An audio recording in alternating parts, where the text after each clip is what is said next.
Punten Pak Jalal, bagaimana pendapat Bapak tentang yang dikatakan orang mengenai pembaptisan Gus Dur? Sebenarnya apa yang terjadi? Hatur nuhun.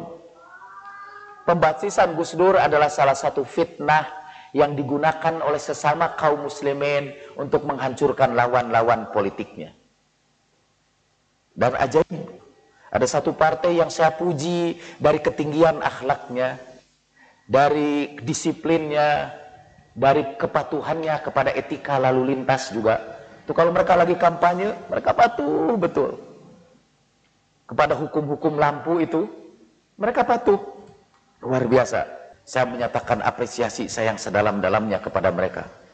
Yang mematuhi hukum-hukum manusia begitu taat, tapi tidak mematuhi hukum Tuhan untuk tidak memfitnah sesama kaum muslimin dan menyebarkannya. Terimalah apresiasi saya yang sedalam-dalamnya untuk penghormatan mereka kepada hukum negara, dan terimalah depresiasi saya yang serendah-rendahnya kepada orang yang tidak mentaati hukum Allah, yang menyatakan alladzina yu'dzunallaha wa rasulah la'anahumullahu fid dunya wal akhirah wa'adda lahum adzaban muhina. Innal ladzina yu'dzunallaha wa rasulah. Itu surat Al-Ahzab ayat 58. Orang-orang yang menyakiti manusia itu sama dengan menyakiti Allah dan Rasulnya, dan Allah melaknat mereka di dunia dan akhirat, dan Allah menyiapkan kepada mereka azab yang sangat menghinakan. Walladzina yu'dzunal mu'minina wal mu'minati bighairi maktasabu. Dan orang-orang yang menyakiti kaum mukminin dan mukminat bukan karena apa yang mereka lakukan, mereka sudah memikul maksiat yang besar, wa itsmam mubina, dan dosa yang sangat jelas. Saya tidak bermaksud membela Gus Dur sih. Jadi saya akan membela siapapun yang dijatuhkan kehormatannya oleh sesama kaum muslimin. Ustadz, kenapa Imam Ali diam saja pada tingkah laku Abu Bakar yang mengambil haknya untuk jadi seorang pemimpin? Enggak, Imam Ali tidak diam. Bahkan Sayyidah Fatimah tidak diam, memberitahukan kepada orang banyak tentang hak Imam Ali. Tapi kenapa Imam Ali tidak melawan? Bukankah dia jagoan? Tadi kan ada yang menyebutkan dalam perdebatan saya dengan santri itu kelihatan betul karakter saya. Mudah-mudahan yang dimaksud itu ialah bahwa saya selalu membantah sebuah argumen dengan argumen yang lebih bagus. Tapi pernah dalam satu pertemuan di tengah-tengah masyarakat kampung, ada seorang kiai yang mengundang saya ceramah di situ, dan kiai itu membicarakan tentang kelebihan Abu Bakar. Sebagian itu hadisnya dhaif. Saya diam aja. Lalu ada yang hadir di situ yang tahu saya, kenapa Anda tidak bantah itu? Padahal Anda kan punya karakter untuk menentang argumen itu dengan argumen yang lebih baik. Saya bilang, saya akan berkata seperti Imam Ali. Saya ingin memelihara keutuhan jamaah kaum muslimin. Saya tidak ingin menimbulkan perpecahan di kalangan kaum muslimin. Dan itulah yang dilakukan oleh Imam Ali. Dia menuntut haknya, dia tidak diam. Tapi ketika orang yang dituntutnya itu tetap bandel, dia pelihara keutuhan kaum muslimin. Mengikuti nasihat Rasulullah SAW, kalau kamu tidak punya pendukungmu, diamlah kamu, kata Rasulullah. Ustadz, kenapa Aisyah tidak termasuk Ahlul Bait? Kan Aisyah itu istri Nabi. Pertanyaan yang sama pernah ditanyakan kepada Jabir bin Abdullah. Jabir bin Abdullah ditanya, bukankah istri Nabi itu Ahlul Bait juga? Tidak, karena istri itu satu saat bisa dicerai. Kata Jabir, apakah Tuhan dan Rasul marah pada Abu Bakar karena Abu Bakar memarahi Fatimah? Iya.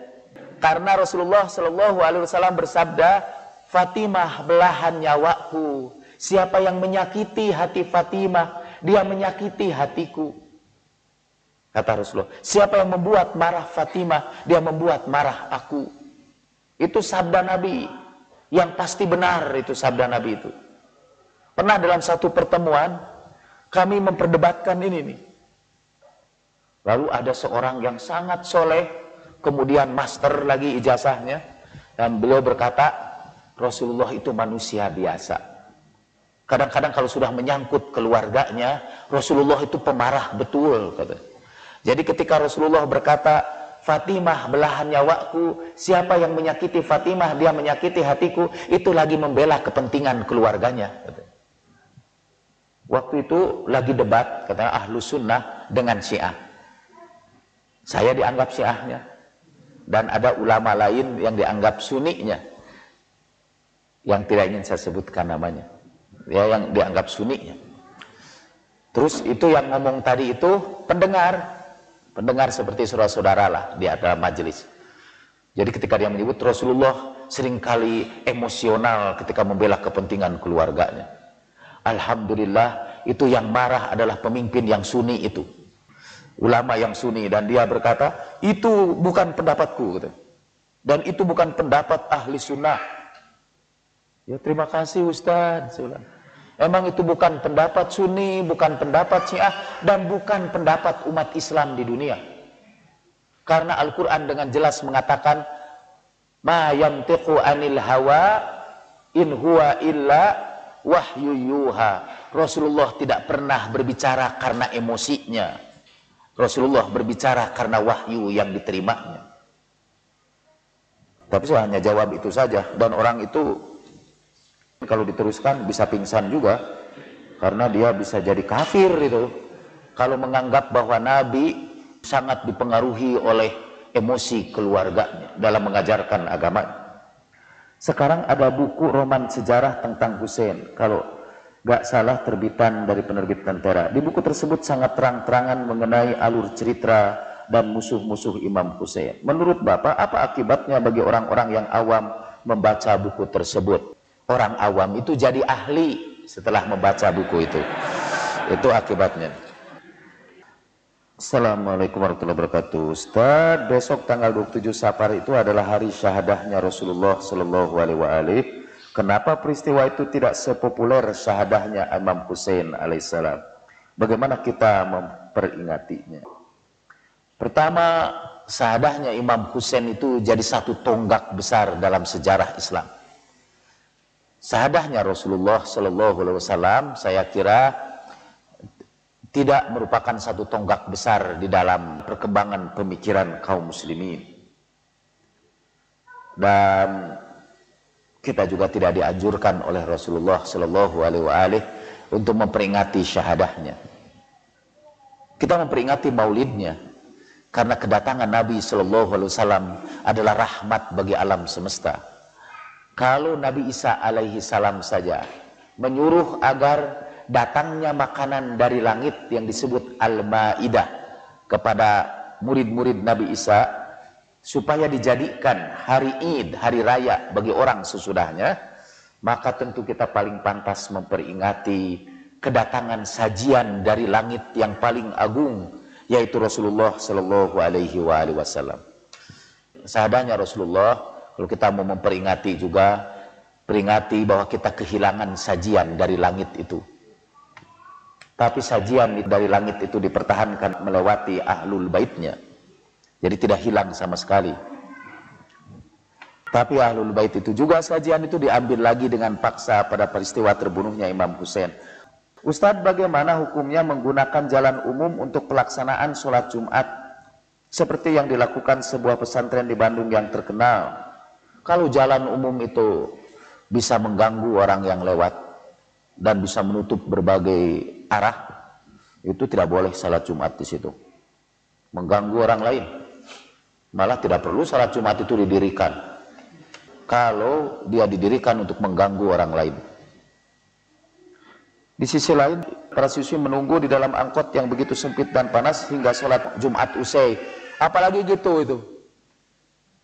Tapi tidak boleh juga angkotnya menggilas orang-orang yang salat Jumat. Itu sama-sama mengganggunya ya. Mestinya tidak sih. Itu harus tetap dilowongkan. Gimana nih yang sholat Jumat?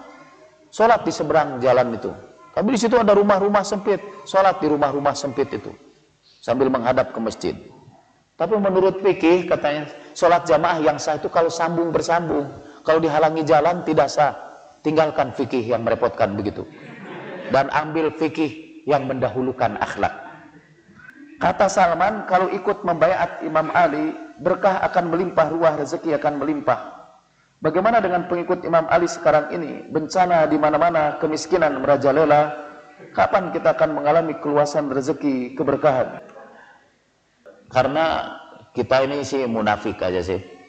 Kita katanya membaiat Imam Ali, tapi tingkah laku kita tidak seperti Imam Ali. Karena itu, bencana kepada orang munafik itu lebih berat daripada bencana kepada orang yang sekalian aja tidak baiat Imam Ali. Tidak bikin malu lah. Sekarang ini kita ngakunya saja pengikut Imam Ali, tapi akhlak kita mempermalukan ahlul bait. Kata Imam Ali sendiri, pengikut Imam Ali adalah orang-orang yang mendahulukan saudara-saudaranya ketimbang dirinya sendiri, yang saling mencintai di antara mereka dengan kecintaan yang setulus-tulusnya. Itu syiatu Ali. Itu pengikut Imam Ali. Apa yang terjadi kepada orang mengaku pengikut Imam Ali sekarang? Di antara mereka saling fitnah, saling menjauhi, saling mengkafirkan, dan saling mentidasyiahkan satu sama lain. Bagaimana umat seperti itu akan memperoleh keberkahan dari langit dan bumi kalau kelakuannya menyakiti hati sesama para pengikut ahlul bait? Ke Irak itu datang seorang ulama ahlul bait dari keluarga Al-Khu'i. Dia kembali dari Amerika. Begitu sampai di situ, dia langsung dibunuh oleh orang Syiah lagi. Oleh orang Syiah lagi dibunuhnya. Dan saya ini tidak pernah dipergunjingkan orang begitu buruk kecuali sama orang Syiah lagi. Orang Sunni tidak pernah mempergunjingkan saya dengan pergunjingan yang buruk-buruk, tidak pernah. Orang Sunni itu paling-paling nyebut, berhati-hati itu sama Pak Jalal itu, dia ini ahli komunikasi. Jadi kalau ngomong yang benar jadi kelihatan salah, yang salah jadi kelihatan benar. Gitu aja. Sampai Al-Kisah ini di Tanah Suci. Ada seorang ulama Sunni berjumpa dengan kawan saya namanya Ali yang melayani para jemaah haji di Tanah Suci itu.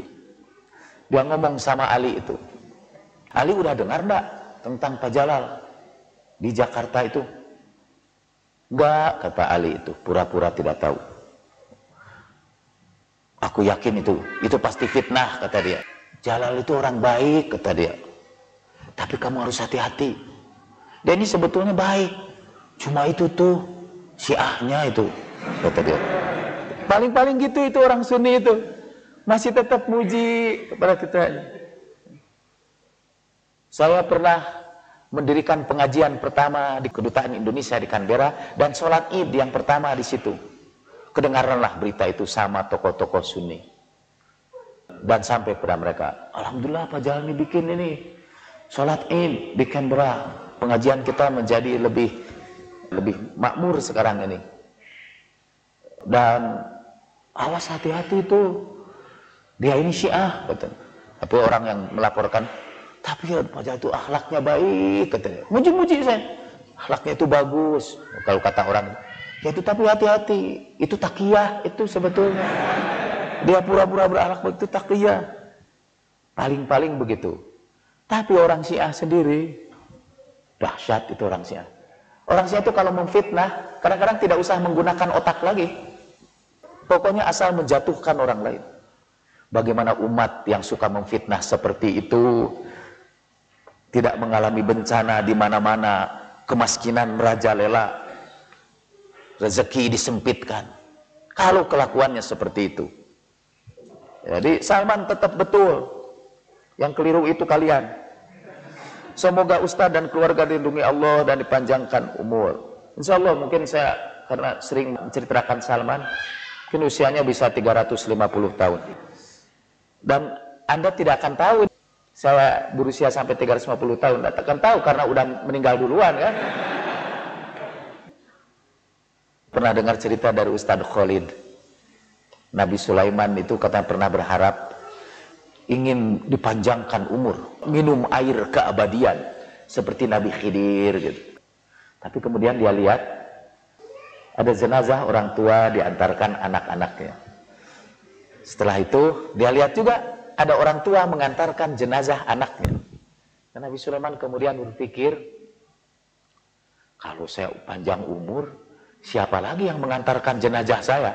Anak-anak sudah tidak ada, keluarga sudah tidak ada, kesepian banget ini kayaknya hidup itu. Saya juga jadi mikir, jangan 350 tahun. Nanti kawan-kawan tidak ada jemaah saya di Masjid Al-Munawwarah udah pada meninggal semua. Sebagian besar meninggalnya mengenaskan. Ustadz, apa yang dimaksud dengan zikir nafi isbat? Dalam zikir itu selalu ada nafi dan isbat. Ketika kita mengucapkan la ilaha, itu nafi.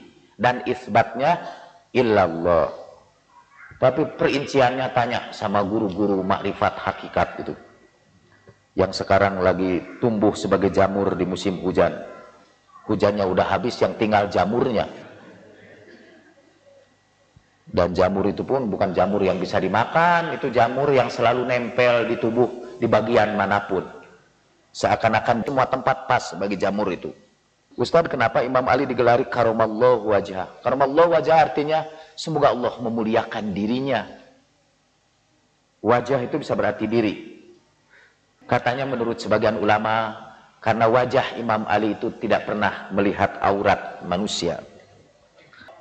Sampai dalam satu pertempuran, Imam Ali berperang dengan Amr bin As. Dan Imam Ali itu kalau berkelahi, dia tidak pernah meninggalkan lawannya dalam keadaan hidup. Amr bin As juga ketakutan itu mau bertanding dengan Imam Ali, karena tahu pasti ini perjalanan terakhir, dia tidak bakal balik lagi dari Imam Ali dalam keadaan hidup. Kemudian dia bertandinglah, dan akhirnya pedangnya terlepas. Imam Ali memberikan finishing touch kepada Amr bin As. Amr bin As pinter, karena Imam Ali karamallahu wajhah itu, dia buka celananya langsung di hadapan Imam Ali, dan Imam Ali memalingkan wajahnya. Selamatlah dia karena karamallahu wajhah. Dalam catatan kaki buku patologi psikologi agama, Bapak mengatakan bahwa agama Islam termasuk dalam agama barat. Apa maksudnya? Ya, dalam kategori psikologi, agama Islam itu termasuk agama barat, Western religion. Yang saya jelaskan di situ mengapa alasannya agama Islam disebut agama barat itu. Baca kembali buku psikologi agama itu. Apakah ayat Al-Quran itu ada yang nasikh dan mansuh? Sebagian mazhab mengatakan ada nasikh mansuh, sebagian lagi mengatakan tidak ada nasikh mansuh. Jadi pilih aja di antara mazhab itu, mana yang Anda sukai. Semoga Ustadz Jalal panjang umur. Oh, alhamdulillah banyak doain panjang umur sekarang. Ustadz, azan di Iran itu sehari 3 kali karena salat fardu boleh dijamak, atau sehari azan 5 kali? Panjang pengetahuan saya 3 kali saja azannya ya di masjid-masjid itu. Yang sempat saya dengar, nggak tahu kalau itu adzan lagi ketika saya tidur. Tapi yang saya ketahui 3 kali. Lebih afdol mana sholat fardu sehari 5 kali atau sholat fardu dijamak menjadi 3 kali? Tergantung. Kalau udah ada kerjaan apa-apa dan kita berada di rumah, yang paling afdol itu 5 kali sehari. Tapi kalau orangnya sibuk seperti saya dan rada malas beribadat, kayaknya lebih baik 3 kali. Paling afdol. Karena kalau harus 5 kali sehari itu, di tengah-tengah kesibukan kerja, ada tamu segala macam, sebentar permisi salat dulu. Sampai ada perusahaan asing, perusahaan Jepang kalau saya tidak salah, datang ke Makassar, dan dia meminta agar pegawai-pegawai yang masuk di perusahaan itu sebaiknya bukan orang Islam yang soleh. Karena kata produktivitas terganggu. Baru kerja sebentar, permisi ini Pak mau sholat zuhur. Sholat zuhur, baca wirid, segala macam, masuk lagi, rada terlambat. Setelah nanti tiba-tiba baru sebentar kerja, permisi lagi mau salat asar. Salat asar. Bahkan pagi hari baru mulai kerja udah permisi lagi mau salat duha. Kalau di barat sudah langsung dipecat. Saat sujud terakhir boleh berdoa dengan bahasa Indonesia? Boleh. Boleh. Sujud awal juga boleh. Maaf, saya pernah dengar tentang bahayanya hadis palsu dan mengikuti periwayat-periwayat sahabat yang kurang objektif dalam menyampaikan kebenaran bukan pembenaran. Kenapa Pak Jalal tidak menyusunnya? Dan hendaknya juga ada buku panduan tentang sahabat pilihan, semacam As-Sabiqunal Awwalun lah. Ya, saya bermaksud untuk menerbitkan buku semacam buku ini. Buku ini namanya Madrasatir Rasulil A'zam, lulusan sekolah Nabi yang agung. Jadi di sini diriwayatkan sahabat-sahabat yang lulus dari madrasah Nabi, dan ijazahnya adalah kesetiaan mereka kepada Rasulullah Shallallahu Alaihi Wasallam. Itu ijazahnya. Punten, mau sedikit bertanya, tapi banyak. Seorang hamba Allah yang rapuh melakukan satu kekhilapan dan dosa, dan suatu saat dia sangat menyesalinya dan bertaubat tidak akan mengulanginya lagi. Tapi kerapuhan iman yang membuat dia melakukan kekhilafan yang serupa dan kemudian dia bertaubat lagi. Dan yang dikhawatirkan adalah dia terus melakukan hal tersebut berulang-ulang di masa yang akan datang. Apakah taubatnya diterima? Insya Allah diterima. Kita harus husnudzon kepada Allah Subhanahu wa Ta'ala. Dan Allah itu senang sekali melihat hambanya yang berbuat dosa kembali kepadanya berulang-ulang. Jadi ketika dia berbuat dosa balik lagi, ketika dia tergelincir dia berbalik lagi. Seperti dalam doa Kumel, kalau aku ulangi dosa itu bukan karena aku tidak takut dengan azabmu, tapi karena hawa nafsu menguasai diriku. Dengan mengulangi kehilapan yang serupa, apakah berarti dia melecehkan Allah? Bacalah doa-doa Kumel, doa-doa Ahlul Bait. Di situ dikatakan, ya Allah, kami tidak melecehkan hukumanmu kepadaku. Kami bukan tidak tahu betapa besarnya azabmu padaku, tapi setan menguasai diriku dan hawa nafsu memenjarakanku. Bacalah doa-doa Ahlul Bait itu. Itu yang paling jelas menunjukkan kelemahan kita sebagai manusia. Tapi tekad kita untuk terus memperbaiki diri kita, betapapun rapuhnya kita. Seberapa jauh seorang pria bertaaruf pada seorang wanita, hal-hal apa saja yang perlu diketahui. Bagaimana kita mengetahui kalau wanita yang kita pilih itu adalah jodoh kita? Saya mau jawab yang kedua aja. Bagaimana kita tahu wanita yang kita pilih itu adalah jodoh kita? Nanti kalau sudah kita kawini, tahulah dia jodoh kita. Apa yang perlu diketahui dari seorang wanita? Ya latar belakangnya, keluarganya, kehidupannya. Karena itu pacaran yang paling baik ialah berada di tengah-tengah keluarganya, dalam acara-acara keluarganya. Maksudnya bukan langsung keluarganya juga memberi kebebasan bagi dia macam-macam. Dan maksudnya karena dengan berada dalam kegiatan keluarga itu, dia mengenal keluarganya lebih baik. Pak Ustaz, dulu Masjid Al-Aqsa hanya berbentuk 2 tiang. Lalu kapan, abad keberapa Hijriyah, mulai dibangun seperti bangunan masjid pada umumnya? Saya tidak tahu. Betul-betul saya tidak tahu. Tapi saya anjurkan Anda membaca ensiklopedia Islam pada entry Masjidil Aqsa. Di situ ada data siapa yang membangunnya, siapa yang meruntuhkannya selama berabad-abad. Dan kebetulan saya tidak punya otak ensiklopedia. Di Amerika karena ada seorang yang bernama Blind Tom. Anak itu idiot. Bukan Blind Tom, ada lagi yang lain. Anak itu idiot, tetapi dia menghafal seluruh ensiklopedia.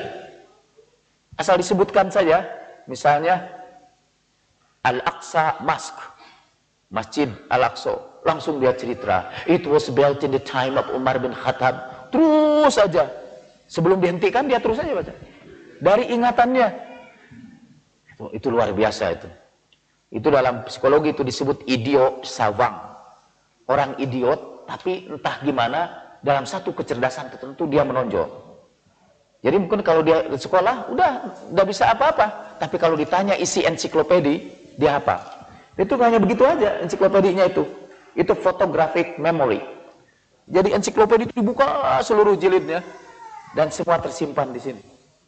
Tapi ilmu itu tidak bisa dipakai apa-apa, cuma untuk hiburan aja, entertainment ya. Misalnya oksigen, apa oksigen? Oh dia sebutkan oksigen. Dan katanya dia ini nggak bisa baca juga, itu ajaib ya. Tapi ensiklopedia bisa itu asal dia lihat gitu dan bisa membacanya. Udah tahu tuh sampai sekarang Saya tidak paham. Jadi di dunia ini banyak hal yang lebih aneh dari apa yang kamu impikan. Wahai Horatio, gitu kata Shakespeare di dalam Hamletnya. Di dunia ini banyak hal-hal yang aneh lebih dari apa yang kita impikan. Akhirnya kita akhiri ini dengan berdoa untuk orang-orang yang sekarang mendapat musibah, antum mempunyai hajat kepada Allah Subhanahu wa taala, atau mereka yang ditimpa oleh penderitaan apapun, kita berdoa mudah-mudahan penderitaan itu bisa mereka terima dengan penuh kesabaran, dan penderitaan itu mengantarkan mereka lebih dekat keharibaan Allah Subhanahu wa taala. Mudah-mudahan penderitaan itu menyebabkan mereka berada dalam pelukan kasih sayang yang maha pengasih dan maha penyayang. Kita doakan juga bangsa ini, mudah-mudahan Allah membimbing mereka semua kepada pemimpin-pemimpin yang adil, yang menyayangi rakyatnya. Wa alal umara'i bil adli was safaqah. Ala hadhihi niyyah wa kulli niyyatin shalihatin ziyaratan fi saraf Nabil Mustafa Rasulullah sallallahu alaihi wa alihi. Al-Fatihah. A'udzu billahi minasyaitonir rajim. Bismillahirrahmanirrahim. Alhamdulillahirabbil alamin. Arrahmanir rahim. Maliki yaumiddin. Iyyaka na'budu wa iyyaka nasta'in. Ihdinas siratal mustaqim. Siratal ladzina an'amta 'alaihim ghairil maghdubi 'alaihim waladdallin. Allahumma inna nas'aluka bihaqqi Muhammadin wa ali Muhammad an tusalli ala Muhammadin wa ali Muhammad. Allahumma inni as'aluka an taj'ala an-nura fi absarina wal basirata fi dinina wal yaqina fi qulubina wal ikhlasa fi a'malina wa salamata fi anfusina wa sa'ata fi arzaqina wa sukra laka abadan ma abqaitana. Allahumma ja'alna minal ladzina idza ahsanu istabsharu wa idza sa'u istaghfaru. Subhana rabbika rabbil izzati amma yasifun wa salamun alal mursalin walhamdulillahi rabbil alamin. Assalamualaikum warahmatullahi wabarakatuh.